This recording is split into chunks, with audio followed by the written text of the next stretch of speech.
بادشاہت کا ذکر ملتا ہے، طرز حکمرانی کا ذکر ملتا ہے کہ اللہ رب العزت نے انہیں طالوت علیہ السلام کو بادشاہ مقرر کیا اور زادہ بسطۃ فی العلم والجسم، جسم اور علم کی 2 توانائیاں انہیں عطا کی۔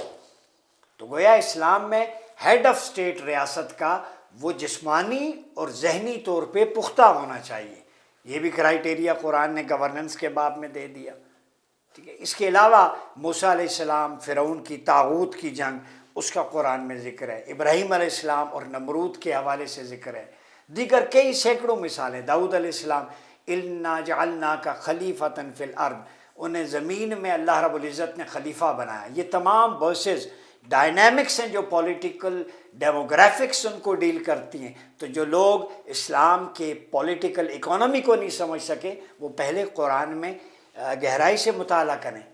اب اگلی آیت جو میں آپ کے سامنے سورہ نساء کی رکھوں گا، وہ دستوری طور پہ ہمارا جو انتخاب کا طریقہ کار ہے اس کو وضع کرتی ہے، اور لوگوں کے درمیان معاملہ کیسے کرنا ہے، منصب قضا پہ بیٹھنا ہے تو فیصلہ کیسے دینا ہے، یہ تمام ان اصولوں سے بحث کرتی ہے۔ اللہ رب العزت نے فرمایا بسم اللہ الرحمن الرحیم، سورہ نساء کی آیت نمبر 58-59، یہ یاد کر لیں۔ اور سورہ نساء قرآن مجید کا 4تھا چیپٹر ہے، 4تھا سورہ ہے، ٹھیک ہے، آل عمران کے بعد۔ فرمایا ان اللہ یأمرکم ان تؤدوا الامانات الی اہلہا، بے شک اللہ تمہیں حکم دیتا ہے۔ کیا حکم ہے اللہ رب العزت کا؟ ان تؤدوا الامانات الی اہلہا، کہ امانتیں انہی لوگوں کے سپرد کر دو جو ان کے اہل ہیں۔ یہاں امانت کی سپردگی کی بنیاد اہلیت قرآن نے بیان کر دی، چاہے وہ امانت ووٹ کی صورت میں ہو، چاہے وہ امانت کسی شخص کو مقرر کرنے کی صورت میں ہو، گورنر بنانے کی صورت میں ہو، ادارے کا سربراہ بنانے کی صورت میں ہو، ہیڈ آف اسٹیٹ بنانے کی صورت میں ہو، وزیر مشیر کا تعین ہو، وہ ایک ہی پیرامیٹر جو قرآن نے ہمیں بتا دیا ہے، وہ سب کے لیے رول ہے، وہ رول ہے، وہ گائیڈنگ پرنسپل ہے، وہ ڈرائیونگ فورس ہے۔ الا اہلہا، جو اس امانت کا اہل ہے اس کو نبھانا جانتا ہے، اس امانت کا حق حقداروں تک پہنچانے کی اہلیت رکھتا ہے، یہ ہے اس آیت کا مفہوم۔ جو کمپیٹنٹ ہے، کریڈیبل ہے، نان پروفلیگیٹ ہے، جس کے اندر وہ تمام جسمانی ذہنی صلاحیتیں بھی ہیں، ویژن بھی ہے، جو متقی ہے، آنسٹ ہے، لائل ہے، جو کرپٹ پریکٹسز میں انوالو نہیں ہے، وہ شخص امانت کی نگرانی بھی کرے گا اور اسے آگے منتقل بھی کرے گا۔ تو امانت یہاں پہ 2 طرح سے، ایک امانت عامت الناس کے پاس ہے، ٹھیک ہے، یا شورا کے لوگوں کے پاس ہے، جو اہل شورا کو منتخب کرتے ہیں اسلام کے نظام شورا میں، ٹھیک ہے، گورننس کے ماڈل کے اندر انتخاب میں، اور وہ شورا کے لوگ کمپیٹنٹ ہوتے ہیں، یعنی لوگوں کے پاس امانت جو ہے اس کی اہلیت کا معیار یہ ہے کہ وہ ایسے لوگوں کا انتخاب کریں شورا میں، مشورے پارلیمنٹ کے اندر، کہ جو لوگ اہل ہوں، کریڈیبل ہوں، دیندار ہوں، کمپیٹنٹ ہوں۔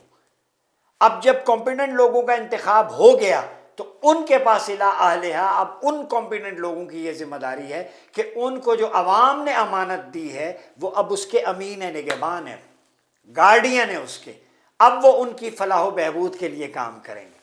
جو امانت عوام نے انہیں تفویض کی ہے وہ امین ہے، اور وہ اسے اقتدار اللہ رب العزت کی حاکمیت کے تحت استعمال کریں گے، وہ قرآن و سنت کا نظام رائج کریں گے۔ الی اہلہا کا یہ مطلب ہے، ٹھیک ہے۔ تو یہ امانت ہے، یعنی اب خود وہ قانون نہیں بنا سکتے، جو بھی قانون بنے گا وہ قرآن و سنت کے روشنی میں بنے گا، اسی سے کشید کریں گے، ڈیرائیو کریں گے۔ پھر آگے فرمایا رولز آف گورننس، دیکھیں قرآن بیان کر رہا ہے، کہتے ہیں پالیسی سیاست کیسے کریں۔ یہ دیکھیں میرے سامنے کتاب قرآن مقدس کی روشنی میں تفسیر آپ کے سامنے رکھ رہا۔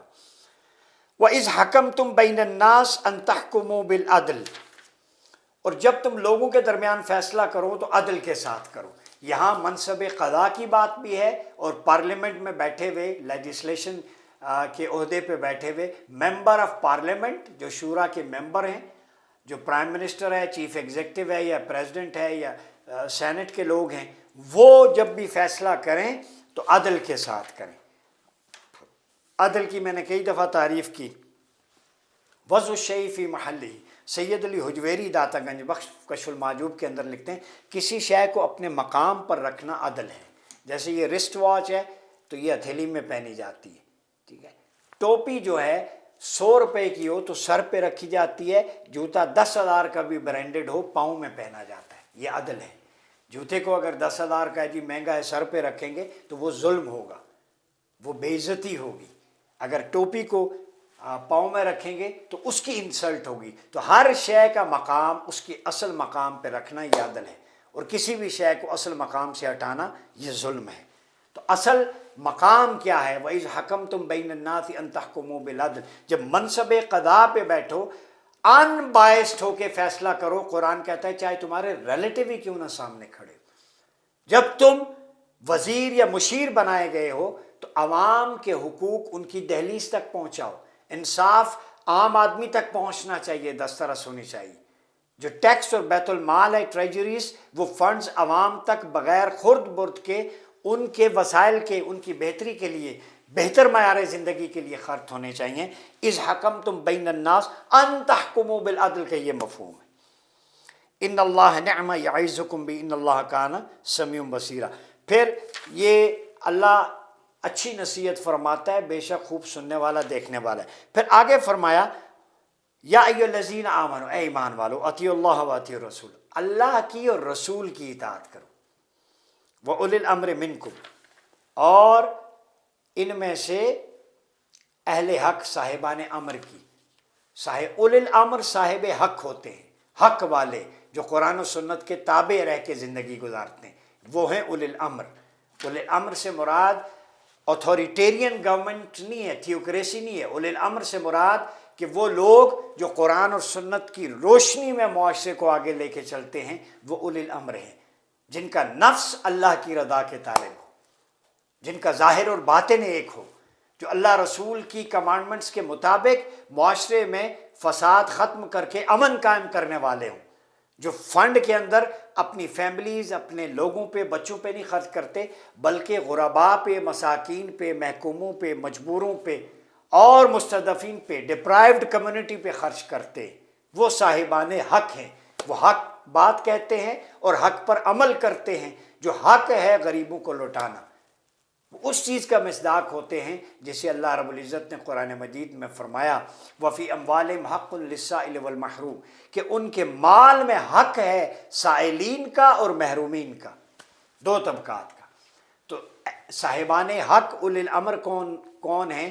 کہ جن کے اموال میں، یعنی خزانے میں اور ان کے پرسنل بلونگنگز میں یہ حق ہے ان لوگوں کا جو سوال کرتے ہیں، جن کے پاس کھانے پینے کی بنیادی ضروریات نہیں ہیں، اور ان لوگوں کا جو ڈپرائیو، جنہیں محروم کر دیا گیا تھا. تو حق کا کیا مطلب ہے؟ حق حقدار تک پہنچتا ہے. یہ حق ان کو لوٹانا پڑتا ہے، یہ امانت ہے، یہ حق بھی امانت ہے. تو یہ احسان نہیں کرتے حق لوٹا کے.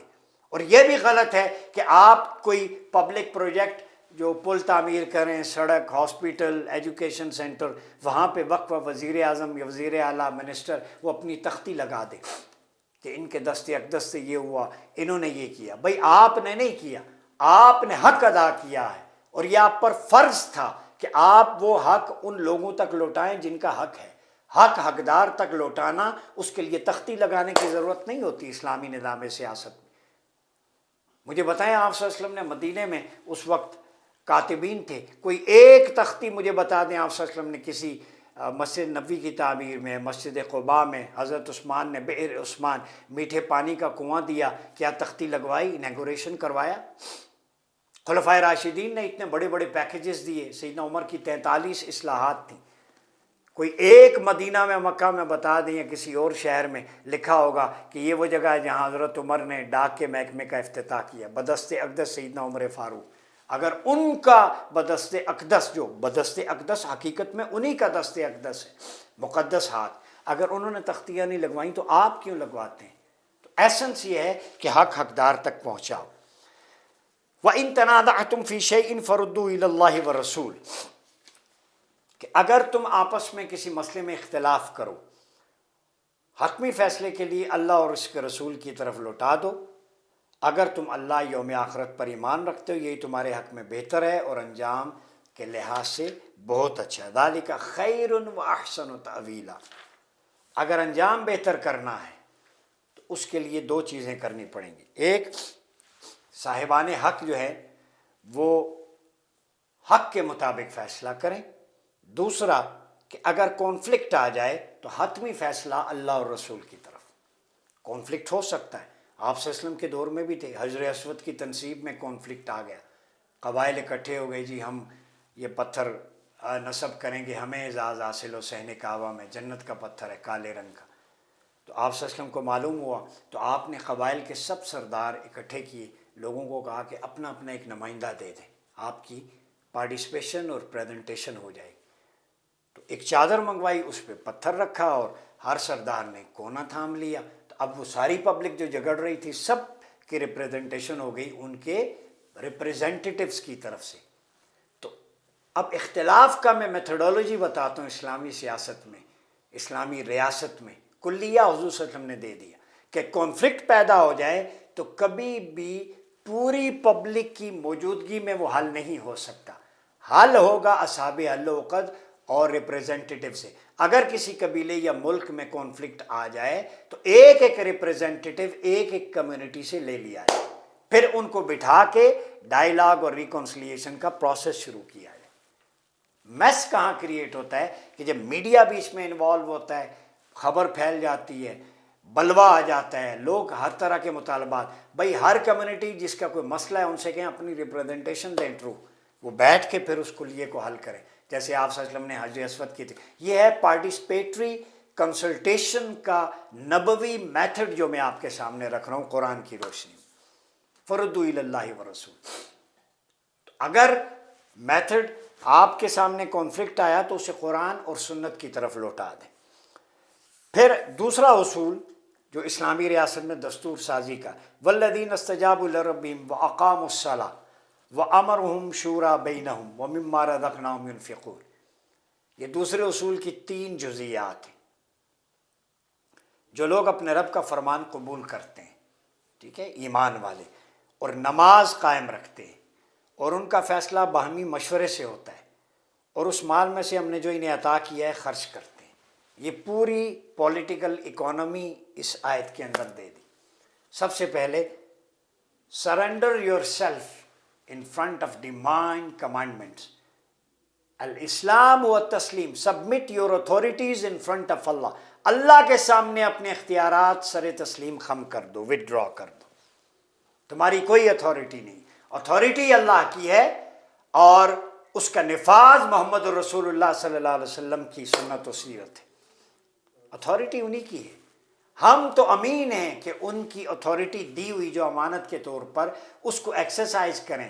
ہاں جہاں پہ فیصلہ قرآن و سنت میں ڈائریکٹ اوامر و نہی موجود نہیں ہے وہاں وَأَمْرُهُمْ شُورَى بَيْنَهُمْ، اصحاب العقد کمپیٹنٹ لوگ بیٹھ کے مشورے سے فیصلہ کریں، لیکن وہ فیصلہ بھی قرآن و سنت اور تعامل صحابہ کی مثالوں کی روشنی میں ہو، قرائن کی روشنی میں، وہاں بھی آثار و قرائن سے مدد لی جائے۔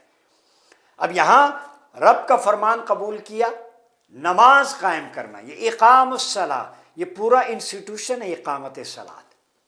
اس پہ میں کسی ایک دن آؤں گا، یہ صرف جو نماز آپ سمجھ رہے ہیں 5 نمازیں ایک دن کی، تہجد، اشراق، چاشت، دیگر اوابین کے نوافل، پھر اس کے علاوہ نماز تراویح، یہ نہیں ہے صرف، یہ تو ہے نماز، لیکن نماز کے باطنی، ظاہری، معاشرتی ثمرات کو کیسے سمیٹنا ہے۔ نماز کی اجتماعیت جیسے جمعہ ہے، اس کے اندر یونٹی کا ماحول ہوتا ہے، یہ آپ کی جو ویکلی ایک کانفرنس ہوتی ہے مسلمانوں کی، کسی مذہب میں نہیں ہوتی، یہ دین اسلام میں ہے کہ ویکلی آپ کی ایک کانفرنس ہوتی ہے، نیشنل کانفرنس، وہ کانگریگیشن آف جمعہ سرمن کی صورت میں ہوتی ہے، یہاں پر آپ اکٹھے ہو کے خطبہ سنتے ہیں، اپنے مسائل حل کرنے کی بات کرتے ہیں۔ پھر 5 نمازیں، وہ بھی آپ کو جوڑتا ہے، کنیکٹ کرتا ہے، سوشلی بھی، ہارمونیس ریلیشن شپ کی بلڈنگ کے لیے بھی وہ 5 نمازیں ہیں۔ تو یہ اقامت صلاۃ ہے، اس سے کمیونٹی کے پرابلم سالو ہوتے ہیں، ایک دوسرے کے بارے میں پیپل ٹو پیپل انٹریکشن ہوتا ہے، بات چیت ہوتی ہے، مسائل کا حل ہوتا ہے۔ پھر وَأَمْرُهُمْ شُورَى بَيْنَهُمْ، ان کا ہر کام مشورے سے ہوتا ہے۔ اس کے بعد مشاورت آ جاتی ہے، جب ملیں گے جمعے پہ پھر مشورہ ہوگا۔ وَمِمَّا رَزَقْنَاهُمْ يُنْفِقُونَ، اور جو رزق اللہ نے مال عطا کیا اس میں سے خرچ کرنا۔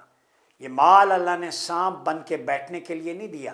وَيْلٌ لِّكُلِّ هُمَزَةٍ لُمَزَةٍ الَّذِي جَمَعَ مَالًا وَعَدَّدَهُ، ہر وہ شخص جس نے مال اکٹھا کیا پھر اس کو جمع کیا اور اس کو گننے لگا، اس کے لیے ہلاکت ہے، ویل، بربادی ہے۔ تو بربادی ہے ان اکاؤنٹ ہولڈرز کے لیے جن کے اکاؤنٹ میں ملین بلین ٹریلین روپیز ہیں، جن کے ایسٹس اور بلونگنگ بہت زیادہ ہیں، اور دوسری طرف انہی کے ملک میں اور معاشرے میں لوگ 2 وقت کی روٹی کھانے سے مجبور ہیں، اپنی والدین کا علاج نہیں کروا سکتے، بچوں کی تعلیم نہیں دے سکتے، تو وہ چاہے وہ اسٹیٹس کو ہو چاہے وہ کوئی بھی ہو، تو یہ امپائر کھڑی نہ کریں۔ وَمِمَّا رَزَقْنَاهُمْ يُنْفِقُونَ، یہ مال عطا خدا کی ہے، جس نے دیا ہے وہ واپس لے سکتا ہے، وہ دینے کا مقصد ہی ہے لِكَيْ لَا يَكُونُ دَوْلَةً بَيْنَ الْأَغْنِيَاءِ مِنْكُمْ، کہ دولت تمہارے مالدار لوگوں کے ہاتھوں میں مقید نہ ہو جائے، دولت کا ارتکاز چند ہاتھوں تک نہ رہے۔ اسلامی معیشت کا اصول یہ ہے دستور سازی میں کہ دولت جب اللہ نے دی ہے تو اس کو معاشرے میں پھیلا دو، اتنی برکت ہو۔ جب تم 2.5% اینولی، صرف 2.5% زکوٰۃ وہ نکالو گے، غریبوں پہ بھی تقسیم ہوگی، ایک تو معاشی مساوات قائم ہوگی، دوسرا تمہارا مال پاکیزہ ہو جائے گا۔ زکوٰۃ کا مطلب ہی پاکیزگی ہے۔ Purification of your wealth is called زکوٰۃ، عام گیونگ جسے کہتے ہیں۔ تو یہ تصور معاشرے کو ہم نے آگے پہنچانا ہے کہ مال خرچ کریں تاکہ غربت ختم ہو۔ یہ صرف حکومتوں کی ذمہ داری نہیں ہے، صاحب ثروت لوگوں کی بھی۔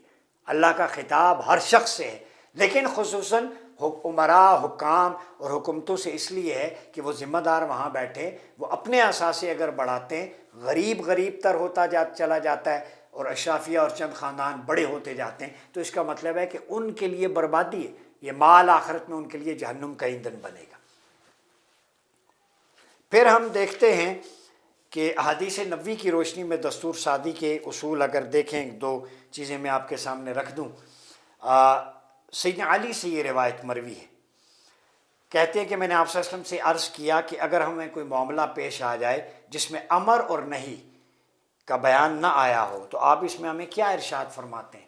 کوئی حکم قرآن و سنت میں نہ ہو تو آپ صلی اللہ علیہ وسلم نے فرمایا تم فقہاء اور عابدین سے مشورہ کیا کرو، اس میں چند خاص لوگوں کی رائے نہ نافذ کیا کرو۔ یہ مجموع الزوائد ہیثمی کی روایت ہے، سیدنا علی سے روایت۔ جو بات قرآن و سنت میں ڈائریکٹ نہیں ہے، اوامر و نہی، عقائد سے متعلق، مبادیات، دین کی ضروریات سے متعلق نہ ہو اور اس کا ذکر نہ آیا ہو، تو آپ صلی اللہ علیہ وسلم نے فرمایا 2 طبقات سے مشورہ کرو۔ ایک فقی، قانون دان، جو اسلامی قانون کی مبادیات، جزیات کو گہرائی اور گہرائی سے جاننے والا، اسلامک جیورسٹ، شرعی عدالت کا جیسے جج ہوتا ہے، فقی ہے، ٹھیک ہے۔ اور دوسرا عابد، عبادت گزار، متقی شخص، کریڈیبل، ان 2 سے مشورہ کیا کرو، اور پھر چند لوگوں کی رائے سے نافذ نہ کرو۔ تو جو فقہاء ہیں، جو عابدین ہیں، جو ذمہ دار لوگ ہیں، جو امانت دار ہیں، جو خیانت نہیں کرتے، جو کرپشن میں انوالو نہیں ہیں، ان کو، عابدین کو، زاہدین کو اور فقہاء کو جو اسلامی قانون پہ دسترس رکھتے ہیں، ان کو مشورے میں شامل کر کے جب مشورہ کریں گے تو اس سے جو فیصلہ سازی جنم لے گی اس میں خیر و برکت ہوگی۔ پھر آپ صلی اللہ علیہ وسلم نے ابو بکر و عمر رضی اللہ عنہما سے فرمایا اگر تم دونوں کسی مشورے میں اکٹھے ہو جاؤ تو میں تمہاری مخالفت نہ کروں۔ یہ آپ صلی اللہ علیہ وسلم نے حضرت ابو بکر اور عمر سے فرمایا۔ پھر آپ صلی اللہ علیہ وسلم نے ارشاد فرمایا کہ وہ لوگ جن کے پاس مشتبہ معاملہ ہے، جس میں شک و شبہ ہو، اور وہ مشاورت نہیں کرتے، اگر کوئی شک و شبہ والا معاملہ قومی سطح پہ، فیملی کی سطح پہ، برادری کی سطح پہ آ جائے تو اگر وہ مشاورت نہ کریں اور اگر درست فیصلہ کر لیں تو اس پر اطرائیں، غرور کریں کہ ہم نے دیکھیں جی یہ کر دیا، اور اگر غصے کی حالت میں ہوں تو سختی سے کام لیں، وہ لوگ میری امت کے بدترین لوگ ہیں، اور برا لکھنے والا بھی برا عمل کرنے والے کی طرح۔ یاد رکھیں یہ بڑا لیسن ہے سوشل لائف میں ہمارے لیے کہ اگر کوئی شک والا معاملہ آ گیا تو اس میں آپ نے تھورو انویسٹیگیشن بھی نہیں کی، مشاورت بھی نہیں کی افیکٹڈ پارٹیز سے، اور خود ہی فیصلہ کر لیا۔ اگر فیصلہ درست بھی ہے اور اس پہ آپ غرور کرتے ہیں کہ دیکھیں جی ہمارا کمال، کسی سے مشورہ نہیں کیا، ہماری کمپیٹنس ہے، تو یہ بدترین لوگ ہیں۔